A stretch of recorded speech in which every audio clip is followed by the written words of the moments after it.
5 cas de miracles eucharistiques reconnus par l'Église catholique ont été objet d'études scientifiques, et c'est exactement avec ces méthodes, ces techniques qu'on va employer par la police scientifique, par les médecins légistes quand il y a un meurtre. 5 fois sur 5, le cœur humain est présent. Quand on cherchait le groupe sanguin, voilà qu'on trouvait toujours le même, qui est le groupe AB. Ces tissus se cachent. Il y a de l'ADN, mais il ne répond pas aux tests habituels. Bonjour à tous. Ils sont un défi pour la science et un renfort pour notre foi. Les miracles eucharistiques fascinent depuis toujours. Ce phénomène au cours duquel des hosties se transforment en chair a été étudié en profondeur par le docteur Franco Serafini, un médecin italien. Il présente les conclusions de son incroyable enquête dans un livre « Un cardiologue rencontre Jésus ». Nous allons le retrouver tout de suite pour qu'il nous présente les plus grandes énigmes auxquelles il a été confronté en étudiant ce mystère. Mais avant cela, n'oubliez pas de vous abonner. Bonjour docteur. Bonjour Cyriac, bonjour. En tant que médecin, en tant que cardiologue, vous avez tenté d'étudier avec une rigueur scientifique une série de miracles eucharistiques.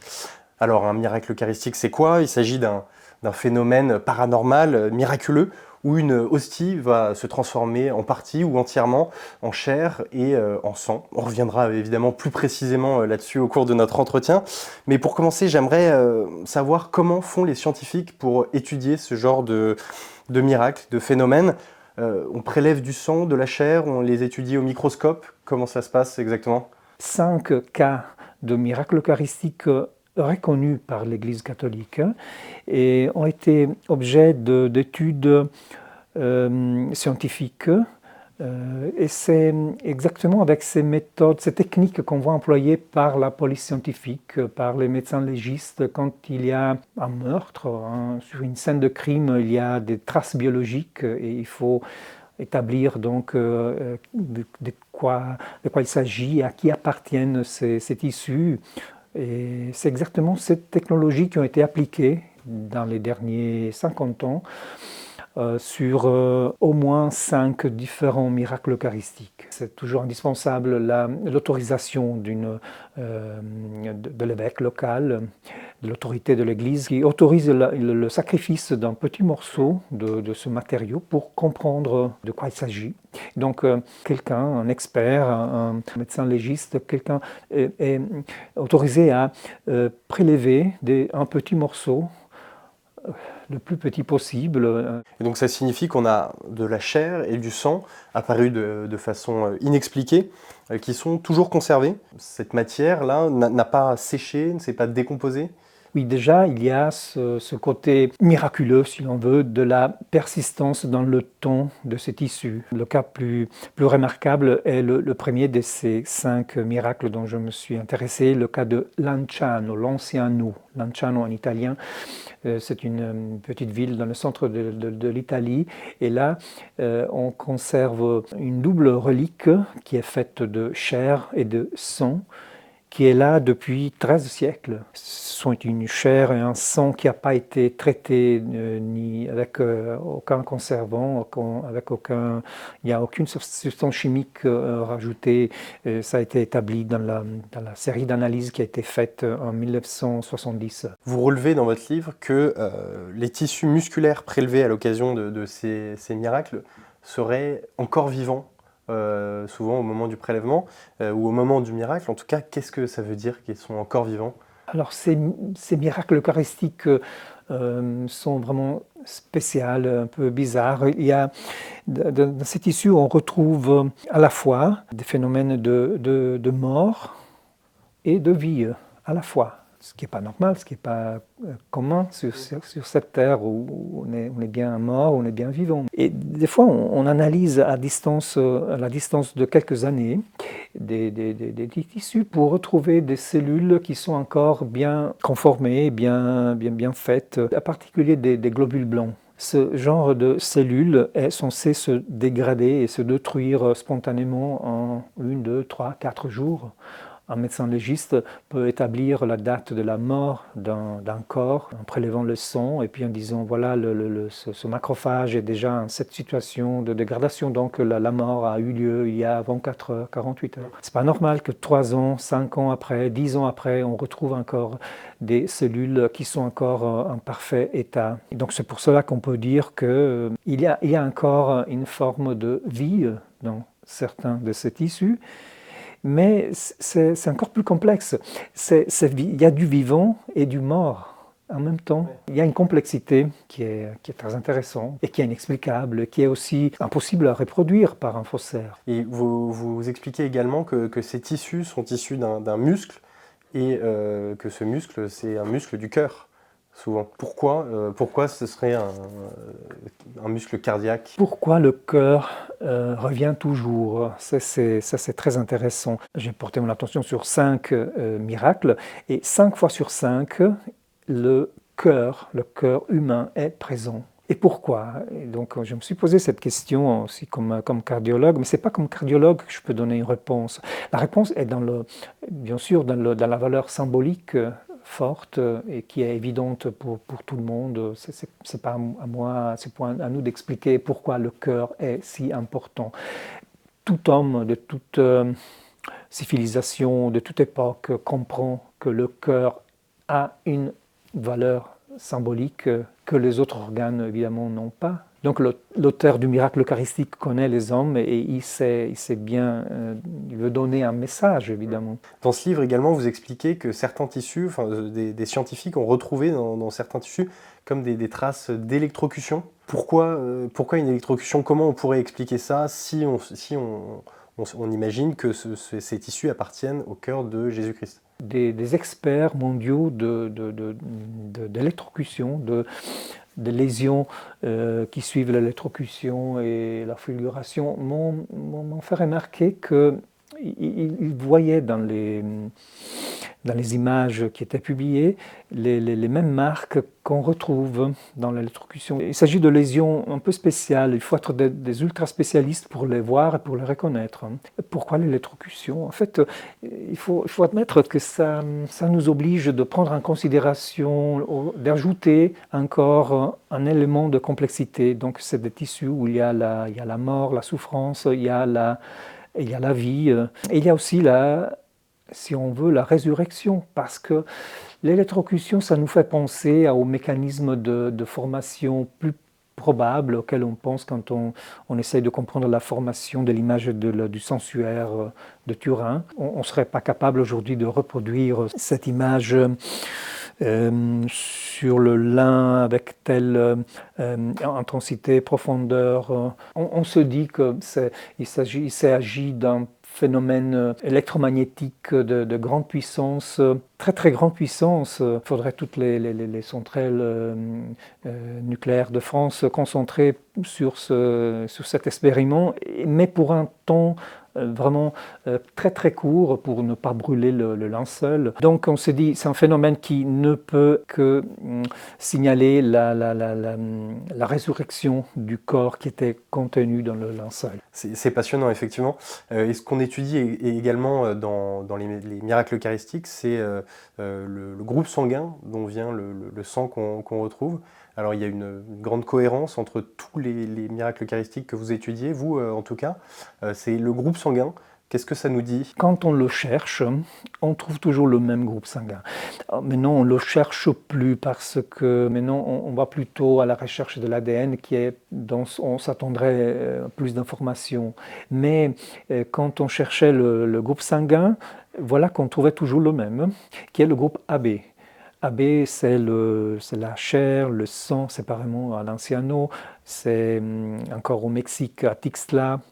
C'est AB selon 2 laboratoires différents, mais c'est AB aussi le sang, les traces de sang qu'on trouve sur encore une fois, le sensuaire de Turin et aussi d'autres reliques importantes de la Passion, la tunique d'Argenteuil, le sudarium de Oviedo. Donc on a 5 situations dans lesquelles on retrouve le même groupe sanguin.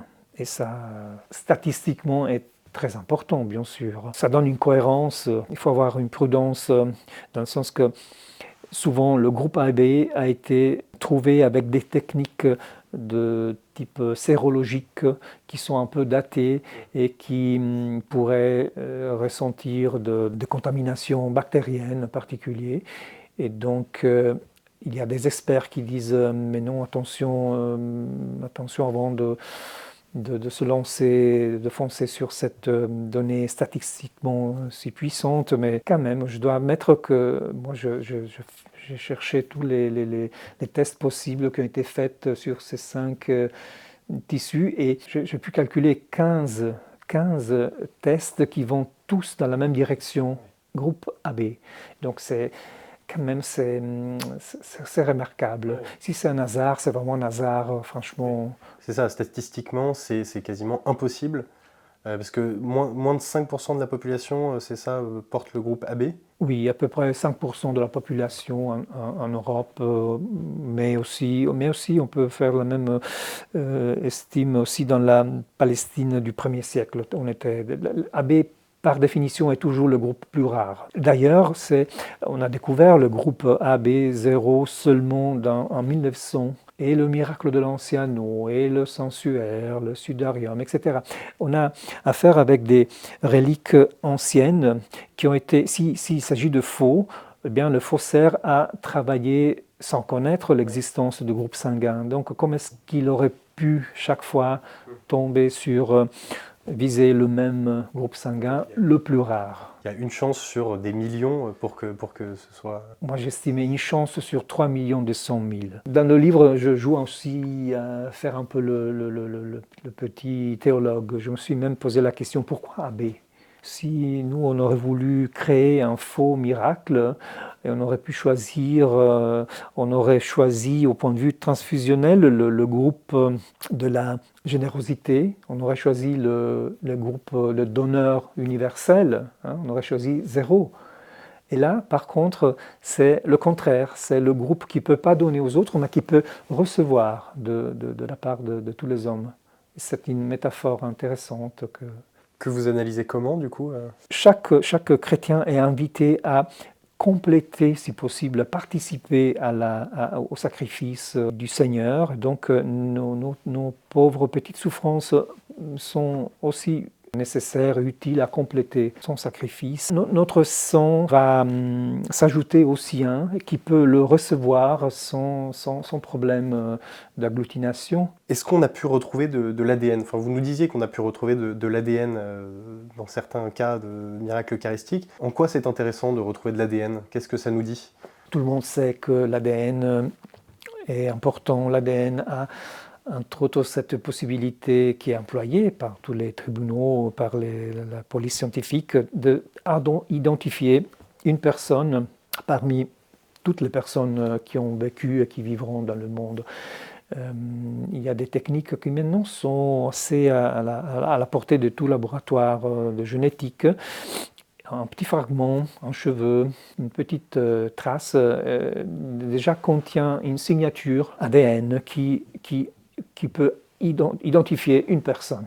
Alors, vous pouvez imaginer qu'est-ce que cela signifierait de trouver le même ADN, l'ADN du même homme, dans 2 miracles eucharistiques différents. Ça serait incroyable, ça serait énorme. Les télévisions de tout le monde devraient en parler. Donc, parce qu'en fait, dans ces miracles eucharistiques, il y a des cellules encore en assez bon état, qui ont un nucléum, et qui ont donc de l'ADN. Et maintenant, on étudie l'ADN qui provient de momies égyptiennes, des hommes néandertals. On étudie l'ADN ancien. Il y a des limitations, mais quand même, on peut obtenir quelques données. On s'attendait beaucoup de l'ADN, mais en fait, ce qui se passe, c'est quand ces tissus sont passés au laboratoire de génétique, c'est quelque chose d'inouï, quelque chose de bizarre, quelque chose encore une fois, qu'on ne peut pas simuler. Parce que si je simule un miracle, je mets mon sang, je mets mes cellules, eh bien, le laboratoire trouvera mon ADN. Eh bien, ce qu'on trouve, c'est que le test, les kits qui cherchent cette dizaine, vingtaine de polymorphismes, toujours les mêmes, avec selon des protocoles habituels, CODIS, eh bien, on ne trouve rien. Ces tissus se cache. Il y a de l'ADN, mais il ne répond pas aux tests habituels qui marchent pour tous les hommes et les femmes de la planète. Pourquoi ça? Pourquoi ça? Dans le livre, j'essaye quelques réponses. Bon, le tissu d'origine est dégradé, il n'avait pas été bien conservé, il n'était pas à moins 20 degrés, au contraire, il était à température ambiante. Et puis, peut-être théologiquement, on peut se dire, bon, c'est plus encore humain comme nous, c'est un corps ressuscité, donc glorieux, donc avec un ADN différent. Qui sait. Ma réponse dernière est que se cacher n'est pas un hasard, c'est voulu. C'est voulu pour notre bien, c'est voulu pour ne pas éblouir, pour ne pas humilier notre foi. Si on disposait de cette donnée si forte, on n'aurait plus besoin de croire, on n'aurait plus besoin d'avoir la foi. Là, on aurait une évidence scientifique, rationnelle, qui déplacerait notre foi, qui la rendrait inutile. La beauté de la foi, c'est de ne pas connaître par définition, de ne pas avoir de certitude. Et là, ça nous donnerait cette certitude, selon vous? Un excès de certitude. En fait, on a quelques certitudes, il y a un équilibre léger, un équilibre magnifique que le vrai miracle eucharistique sait gérer. Il nous dit scientifiquement beaucoup de choses, hein, mais pas tout. Il sait se taire au bon moment pour ne pas exagérer, pour nous laisser quand même un espace de liberté et donc de possibilité de foi. Et donc cet ADN nous renseigne sur finalement très peu de choses, sur la personne à qui appartient ce sang, cette chair. Il se cache. Ouais. Si l'on veut, c'est un élément qui le identifie en quelque sorte, parce que c'est quelque chose qu'on ne saurait pas reproduire. Un faussaire ne pourrait pas reproduire. Au contraire, on a un profil génétique complet sur la tunique d'Argenteuil. Ça a été obtenu par un grand généticien français, le professeur Gérard Lucotte, il y a une vingtaine d'années. Mais encore une fois, c'est une donnée isolée. On ne dispose pas d'une confrontation sur une autre relique jusqu'à présent. Dans le cadre du miracle eucharistique de Buenos Aires, vous l'avez évoqué tout à l'heure, des scientifiques affirment qu'ils ont découvert une situation pathologique un peu particulière dans le sang prélevé. Alors avant de nous dire de quoi il s'agit, est-ce que vous pouvez nous raconter un petit peu ce qui s'est passé à Buenos Aires à plusieurs reprises dans les années 90? À Buenos Aires, dans la paroisse de Sainte Marie de Avenida La Plata, une paroisse tout à fait normale. 5 fois, ils se sont produits des phénomènes spéciaux liés à l'Eucharistie, en touchant de personnes toujours différentes. Le commun dénominateur était là, l'espace de 7 paroisses. Et donc une fois, on trouve des gouttes de sang sur le plat en métal où on pose l'hostie, ou bien 2 fois sur 5, c'est une hostie retrouvée sale qui a été mise dans l'eau, et puis dans cette eau se produit un tissu qui paraît du sang, etc. Déjà, on peut se poser la question, pourquoi 5 fois la même paroisse, la même ville? Qu'est-ce que cela signifie?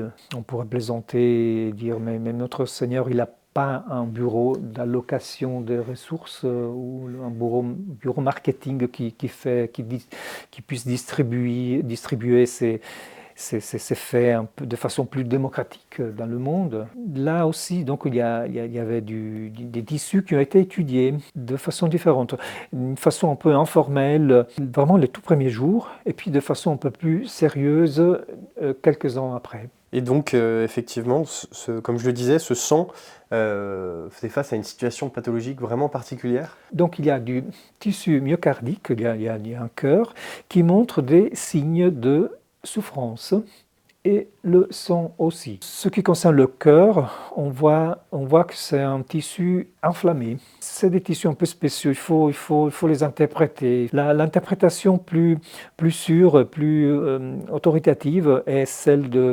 du professeur Frédéric Zugibe, de New York qu'en 2004-2005, il voit, sans connaître l'origine de ces lames, on lui montre. Et ce moment est enregistré en vidéo, il est disponible sur l'Internet.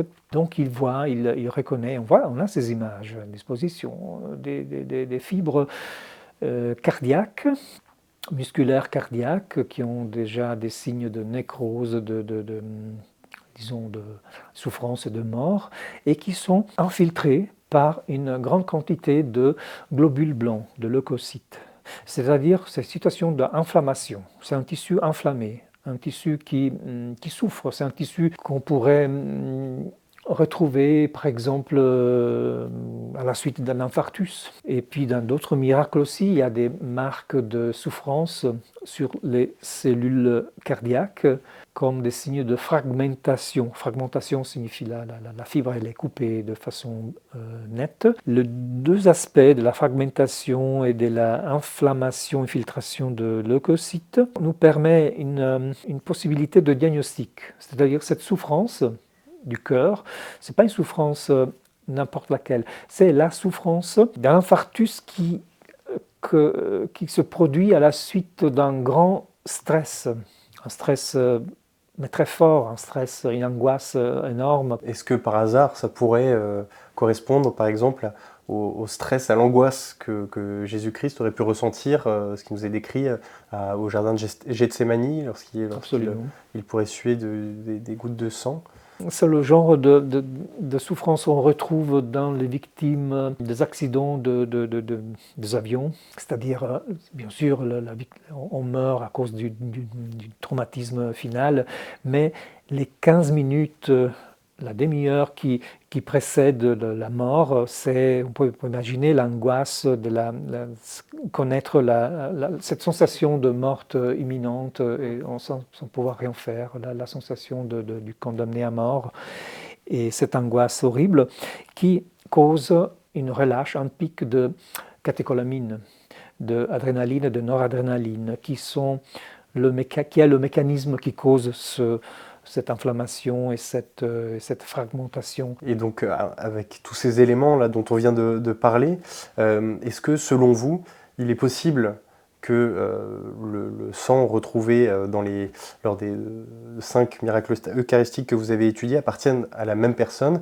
et que cette même personne soit Jésus-Christ? Disons qu'il y a des éléments qui peuvent soutenir notre foi, c'est sûr, mais quand même pas jusqu'au point de dire c'est scientifiquement 100% la même personne, ça on ne peut pas dire.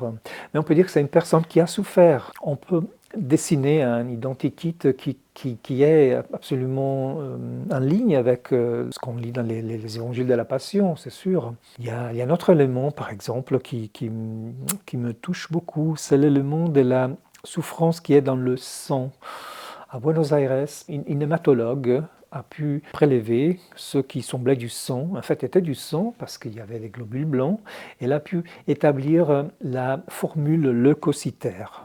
C'est un examen banal, c'est tout simplement le pourcentage réciproque des 5 sous-populations, donc monocytes, lymphocytes, macrophages,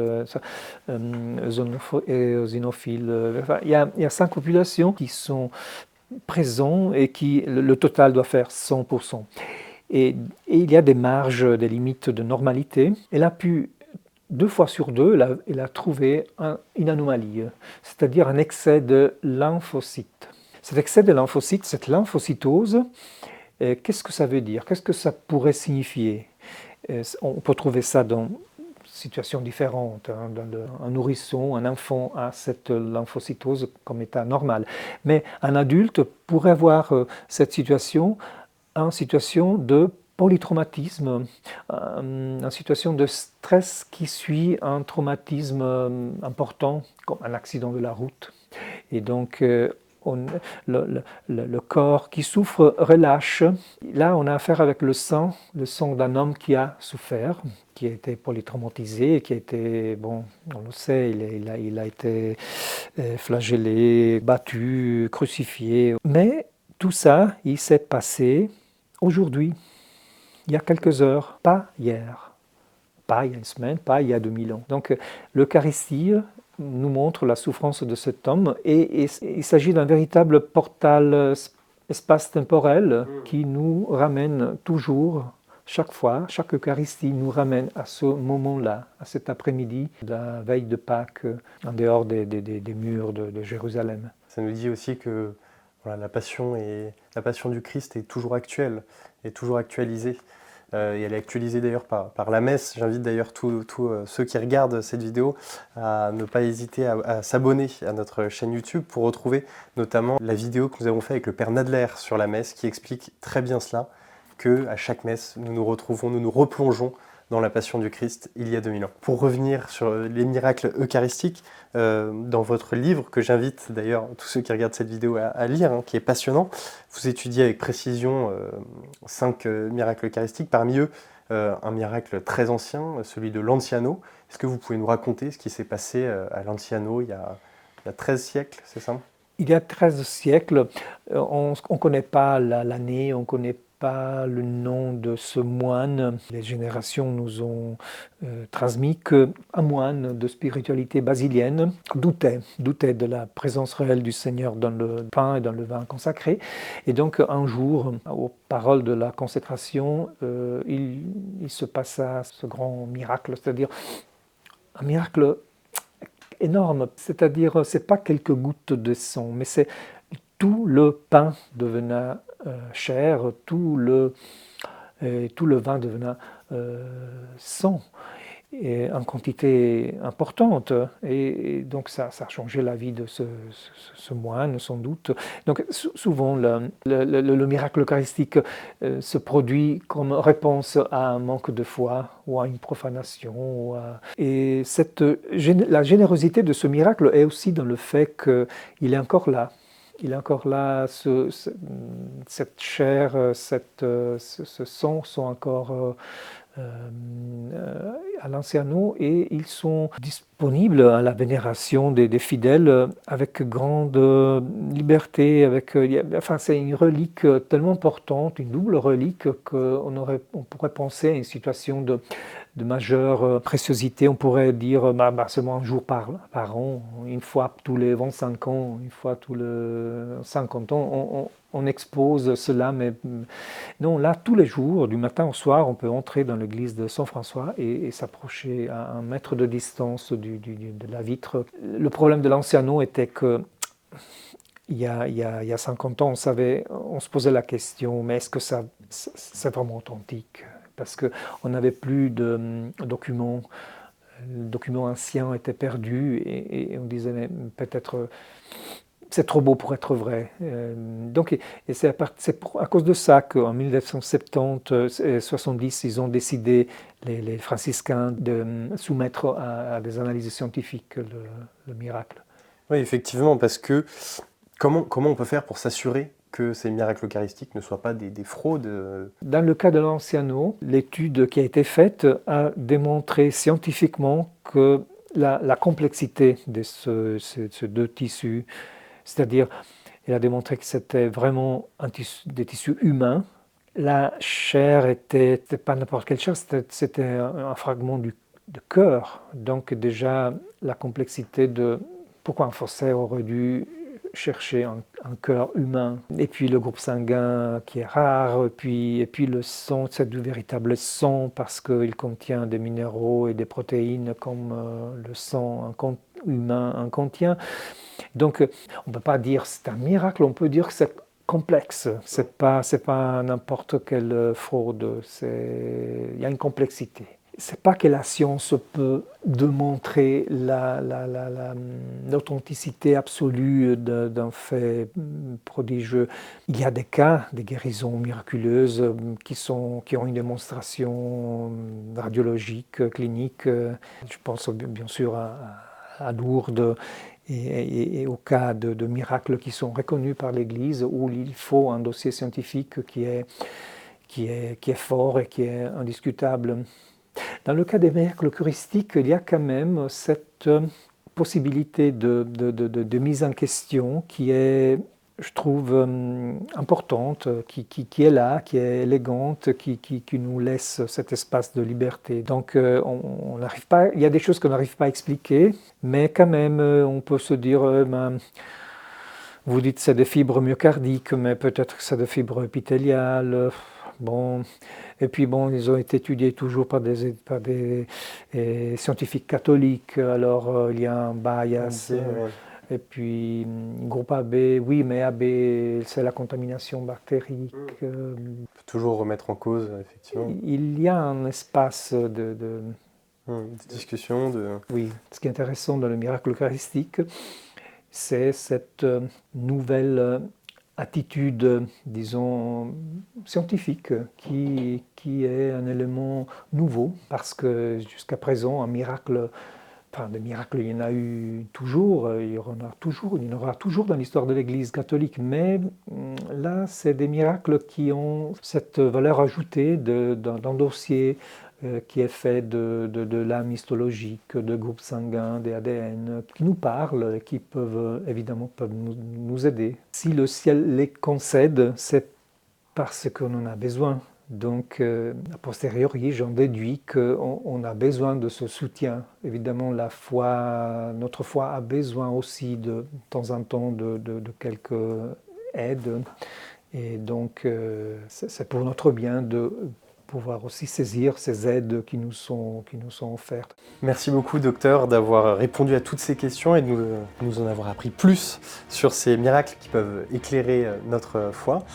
Et merci à vous d'avoir regardé cette vidéo jusqu'au bout. Vous êtes de plus en plus nombreux à nous suivre, ça fait vraiment chaud au cœur, ça nous motive vraiment. N'oubliez pas de vous abonner, de commenter cette vidéo pour nous dire si elle vous a plu. Et on vous retrouvera très vite pour une prochaine vidéo.